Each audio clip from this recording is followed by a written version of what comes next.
കാരുണ്യവാനായ എൻ്റെ ഈശോയെ, കാണപ്പെടുന്നതും കാണപ്പെടാത്തതുമായ സകലത്തിൻ്റെയും സൃഷ്ടാവായ ദൈവമേ, അങ്ങയെ ഞാൻ സ്തുതിക്കുന്നു. അങ്ങ് ഒരു പുതിയ ദിവസത്തിനായി എന്നെ വിളിച്ചുണർത്തിയിരിക്കുന്നു.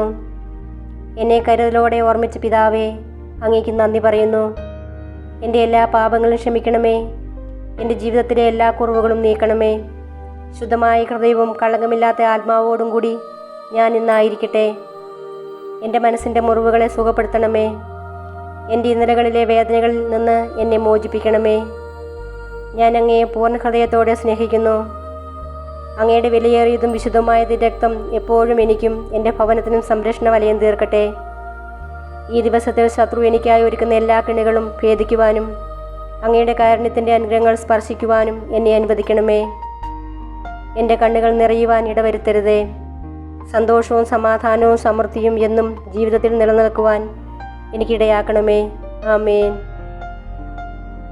പ്രഭാഷകന്റെ പുസ്തകം 35-ാം അധ്യായം 1 മുതൽ 11 വരെയുള്ള വാക്യങ്ങൾ.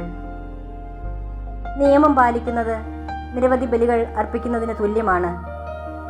കൽപ്പനകൾ അനുസരിക്കുന്നത് സമാധാന ബലിക്ക് തുല്യവും. കരുണയ്ക്ക് പകരം കരുണ കാണിക്കുന്നത് ധാന്യബലിക്ക് തുല്യമാണ്.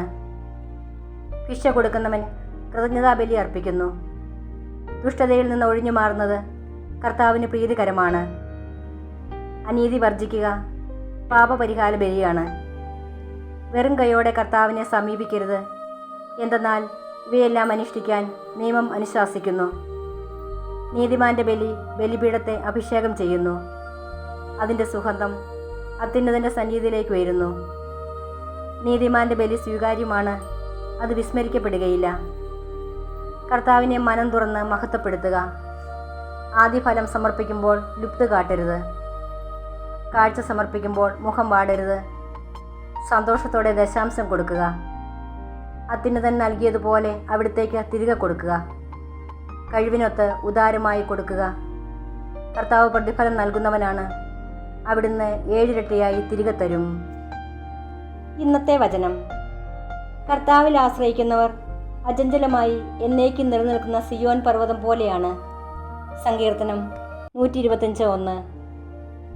സ്നേഹസ്വരൂപനായ ഞങ്ങളുടെ നല്ല ദൈവമേ, അളവില്ലാത്ത അവിടുത്തെ സ്നേഹത്തിലും പരിപാലനയ്ക്കും നിറഞ്ഞ മനസ്സോടെ ഞങ്ങൾ നന്ദി അർപ്പിക്കുന്നു.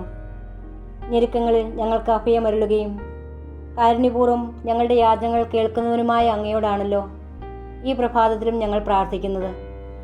കർത്താവേ, അങ്ങയുടെ സ്നേഹത്താൽ ഞങ്ങളെ നിറയ്ക്കണമേ. പരിശുദ്ധ പരമദിവ്യകാരുണ്യമേ, അങ്ങയെ ഞങ്ങൾ ആരാധിക്കുന്നു. ആമേൻ.